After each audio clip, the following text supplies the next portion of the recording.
Olá, meu amigo e amiga. Parece que o Brasil está vivendo um momento em que cordas estão sendo esticadas.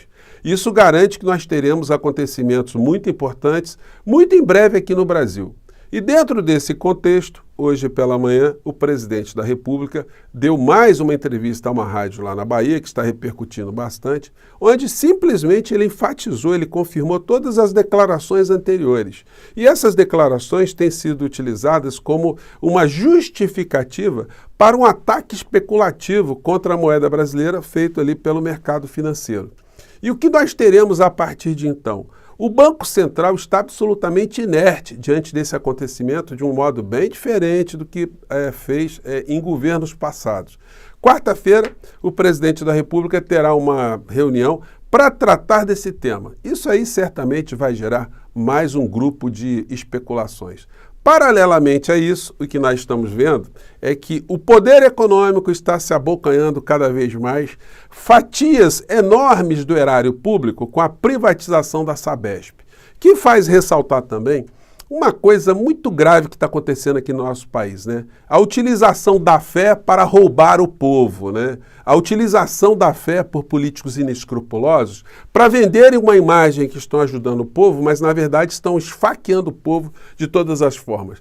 E além disso tudo, ainda temos um elemento externo que está para chegar aqui no nosso país para criar mais confusão.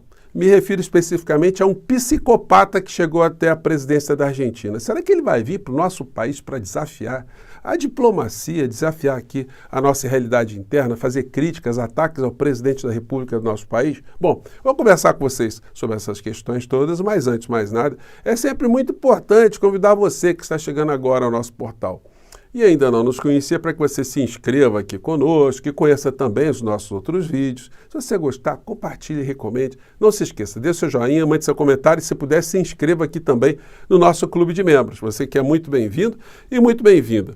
Gente, eu sempre faço essa abertura com essa chamada porque é muito importante sempre convidar as pessoas que estão transitoriamente passando aqui pelo nosso portal para que as pessoas se inscrevam aqui para receber sempre as notificações, né? Que nós estamos aqui todos os dias papeando com vocês, tá bom? Então, vamos seguir em frente.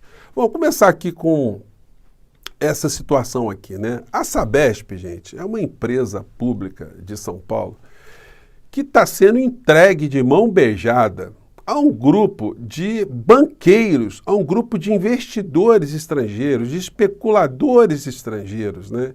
Que vão pegar uma empresa que com 2 anos, com o lucro que ela tem, eles vão ser donos ali de uma parcela significativa.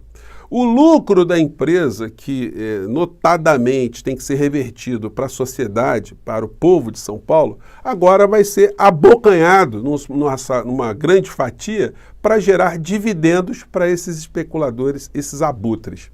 E aí o mais chocante de tudo isso é ver que o governador de São Paulo, ele durante a campanha eleitoral e na sua ação, né, ele faz essa mistura também de política com religião. Vocês viram aí um tempo atrás, né, o Tarcísio, né, de repente incorporou ali o pastor Malafaia, né, na sua alma, né, falando coisas como essa aqui, ó. Quem somos nós? Quem sou eu? Nós somos escolhidos. Quem concorda comigo? Não, ali teve um pessoal que não concordou, não. Quem concorda que nós somos escolhidos? E aí veio com essa milonga, aí vira um pastor, né? Baixa o pastor nele ali. Vai... Ir até o faraó e levar o povo de Israel. Pronto, aí vai nessa milonga toda. E as pessoas ficam ali, aleluia, amém, né? Jesus para cima, Jesus para baixo, né? Mas na verdade... tudo isso é para engrupir o eleitor, engrupir o povo, né? As pessoas ali que estavam festejando ali as palavras do Tarcísio são as mesmas pessoas que vão pagar mais caro, vão ser esfaqueadas, porque elas vão dar dinheiro do salário delas, da riqueza que elas conseguem produzir para o Estado de São Paulo, para o banco, né? Aqui estão, nessa matéria do Brasil de Fato, aqui tem os principais interessados, né, dessa empresa equatorial. O banco Opportunity, de Daniel Dantas, e a gestora BlackRock, dos Estados Unidos. Gente, é um negócio indecente, é um negócio monstruoso, inclusive que eles estão adquirindo uma parte da Sabesp, pagando sobre o valor da ação um valor 10% mais baixo do que aquele que está sendo praticado no mercado. Ou seja, isso aí é tremenda maracutaia, isso aí é uma facada nas costas do cidadão de bem, o religioso, o bolsonarista que acredita que essas pessoas de fato são patriotas.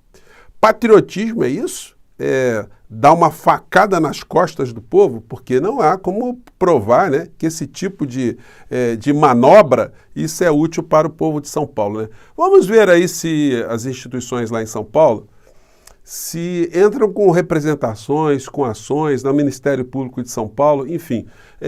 Infelizmente, né, nós temos partes do Poder Judiciário e do Ministério Público que tem essa visão também, que tem que entregar tudo mesmo, né? Então fica difícil, né? Mas a gente denunciando isso aí, quem sabe, né? É assim que funciona, né, a cidadania, né, em países como o nosso. A gente tem que ajudar, pelo menos com as críticas. Bom, e hoje o presidente da República deu uma entrevista para a Rádio Sociedade lá na Bahia. E ele mandou o sapato de novo. Isso é muito importante, gente. Por mais que se tenha críticas ao governo Lula, o presidente Lula ele sempre foi um sindicalista, sempre foi um conciliador, sempre tentou levar as coisas na conversa. Esse é o perfil dele, daí nenhum tipo de surpresa. Mas nós estamos vendo que o governo dele e ele, enquanto o presidente da República, estão diante de um ataque muito forte feito pelo mercado financeiro, o mercado que está especulando sobre a moeda brasileira e a moeda estrangeira também, né? E ele foi perguntado sobre isso hoje de manhã e a resposta foi muito interessante porque ela ajuda a politizar, a trazer para o cidadão alguns assuntos que jamais foram colocados pelos veículos de comunicação, né? Daí a importância do presidente ter fala. Vamos ver aqui. De saber a posição do senhor com relação a essa sensibilidade do mercado, as falas do senhor em relação ao presidente do Banco Central. Olha, eu vou te contar uma coisa. O mundo não pode ser vítima de mentiras. A gente não pode inventar as crises. A gente não pode jogar a culpa. Eu vou te dar um exemplo. A semana passada eu dei uma entrevista no UOL. Depois da entrevista, sabe, alguns especialistas começaram a dizer que o dólar tinha subido por conta da entrevista do Lula. E nós fomos descobrir que o dólar tinha subido 15 minutos antes da minha entrevista. É um absurdo, veja. Obviamente que me preocupa essa subida do dólar. É uma especulação. Há um jogo de interesse especulativo contra o real nesse país. E eu tenho conversado com as pessoas do que a gente vai fazer para tomar. Eu estou voltando quarta-feira, vou ter uma reunião, porque não é normal o que está acontecendo. Não é normal. E eu acho que a minha visão sobre o Banco Central não é uma visão teórica, é uma visão de um presidente que já foi presidente, que teve o Banco Central sob o meu domínio durante 8 anos e com total autonomia. Alguém pode falar que o Meirelles não teve autonomia? Ele ficou 8 anos do meu mandato. E se depender de mim, ele ficaria com a Dilma também. Não sairia, não. O Fernando Henrique Cardoso trocou 3 presidentes do Banco Central. E é normal. O que é normal é o Lula trocar. É o Lula querer indicar alguém. E é o presidente da República que tem que indicar. E quando a gente indica um presidente do Banco Central, quando a gente indica um presidente do Banco do Brasil, quando a gente indica um presidente da Petrobras, a gente não indica essa pessoa para essa pessoa fazer o que a gente quer, não. Porque as empresas têm diretoria, as empresas têm conselho, as empresas têm um cronograma de trabalho, e o Banco Central é a mesma coisa. O Banco Central tem uma função, sabe, que é cuidar da política monetária desse país, quer cuidar, sabe, de atingir a meta da inflação, e por isso nós acabamos de aprovar a meta de inflação de 3%, ainda vai continuar com 3%, e nós vamos tentar buscar isso. Agora, o que não dá é para você ter alguém dirigindo o Banco Central com viés político. Sabe? Definitivamente eu acho que ele tem um viés político. Agora, veja, eu não posso fazer nada, porque ele é presidente do Banco Central, ele tem um mandato, ele foi eleito pelo Senado. Eu tenho que esperar terminar o mandato e indicar alguém. Com relação a essa especulação que o senhor acredita que esteja ocorrendo, o senhor tem alguma coisa a fazer? Olha, deixa eu lhe falar uma coisa, nós temos que fazer alguma coisa. Eu não posso falar o que é possível fazer, porque senão eu estaria alertando os meus adversários. Mas veja, deixa eu falar que não há necessidade. Se você pegar os dados da economia, você vai perceber o quê? Você vai perceber, primeiro, que o PIB está crescendo mais do que a previsão do mercado. Segundo, você vai perceber que o desemprego está caindo mais do que a previsão do mercado. Terceiro, você vai perceber que a renda da massa salarial está crescendo mais do que a previsão do mercado. Você vai perceber que os acordos salariais, 87% deles estão sendo feitos com ganhos reais acima da inflação. você vai perceber a quantidade de entrada de capital externo para investimento direto no Brasil. Ora, então não há nenhuma preocupação das pessoas terem medo, das pessoas ficarem assustadas, das pessoas acharem que vai acontecer alguma coisa errada.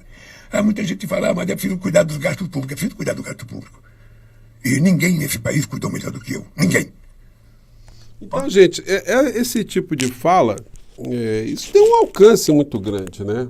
As pessoas escutando rádio, as pessoas reproduzindo essas falas, debatendo, o cara está lá no salão, lá no barbeiro, escutando isso aí, alguém vai levantar uma questão, a pessoa vai argumentar, vai falar, mas isso aí tem lógica que ele está falando?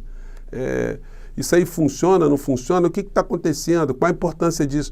É assim que funciona, gente. É isso que eu tenho cobrado sempre, né? Assim como eu falo com vocês aqui todos os dias, né? Uma fala de um presidente da República tem um alcance muito maior e, portanto, ele vai gerando também esse tipo de embate aqui. Então vai acontecer alguma coisa aqui no Brasil, que não dá para o mercado financeiro fazer especulação aqui e não acontecer absolutamente nada. Então, certamente vamos ter mais uma elevação da moeda, né, em função dessa fala do presidente da República. Aqui é a matéria do UOL. Em guerra com o BC, Lula diz que dólar preocupa e que o governo tem que agir. Bom, Lula, quem quer o Banco Central autônomo é o mercado. Então as declarações do Lula vão fazendo esse tipo de situação segundo os veículos de comunicação. E tem uma questão, né, que é uma grande pilantragem, é que a moeda americana ela está se valorizando no mundo emergente todo, nos países emergentes todos, porque está sendo mais atrativo se jogar dólar na economia americana, porque as taxas de remuneração lá estão muito atraentes. Então as moedas no mundo inteiro, elas deram uma desvalorizada, porque valorizou-se mais o dólar. Em alguns países há um adicional de fatores especulativos. É o que está acontecendo aqui no Brasil. A moeda está acelerando, a moeda americana, sem nenhum tipo de interferência do Banco Central, né? Bom, entrando aqui na Argentina, gente, a moeda dos argentinos também está se esfacelando. Em uma semana, teve uma desvalorização de 10%. Teve mais uma desvalorização hoje. E o que está se pensando na Argentina é que o governo Milei está ficando encurralado e ele vai ter que decretar lá algo que os argentinos têm muito receio, que eles chamam de corralito. Ou seja, vai ter uma intervenção, as pessoas não vão poder mais tirar dinheiro, enfim. E aí o que nós estamos vendo são alguns colunistas dizendo o seguinte, olha, comprem dólar porque o bicho vai explodir. Esse colunista aqui, o Santiago Cuneu, que fala muito rápido, né? Mas dá para pegar aqui o que ele está dizendo. Vamos pegar um trecho aqui. Claramente nadie va a venir a invertir a la Argentina de Milei. Claramente la Argentina que puede recibir dinero circulante, no inversiones, es la de los Ele está dizendo, ninguém vai investir no governo Milei, né? commodities, los que vienen a robar y saquear, los que vienen a saquear. No O que os investidores, entre aspas, fazem, não vêm investir, eles vêm saquear, eles vêm roubar. son inversiones robarse el petróleo de Vaca Muerta, no son inversiones robarse la pesca argentina, no son inversiones Não é investimento, né? Roubar o petróleo lá de Vaca Morta, pegar as commodities, pegar as coisas da Argentina. robarse el litio, no son inversiones robarse el oro, no son inversiones saquear el campo argentino, eso no son inversiones, eso es saqueo, inversiones Isso não são investimentos, né? São saques, né? ninguna. Por eso yo te digo que no vendas un puto dólar si podés, comprá todos los que puedas si podés, porque claro, E ele está dizendo, olha, então, amigo, vai explodir tudo aqui, compre dólar, né? Enquanto isso, o Milei está querendo vir aqui para o Brasil. A questão é o seguinte, né? O Milei vai vir aqui fora do círculo diplomático para criticar o presidente Lula, para ofender o presidente do nosso país. Isso não vai prestar, né? Isso vai dar um incidente diplomático muito grande, causado por esse psicopata que está assassinando, está esfomeando o povo argentino e é cultuado pelo mercado financeiro lá, o mercado financeiro aqui, os jornalões e essa turma aí do mundo bolsonarista, né, que faz esse discurso, que tem uma preocupação com a pátria, com o povo, com a família, com a liberdade, mas na verdade eles ajudam simplesmente roubarem o povo brasileiro. Bom, eu fico por aqui, mais tarde a gente volta que tem muita coisa acontecendo hoje. Até lá, tchau!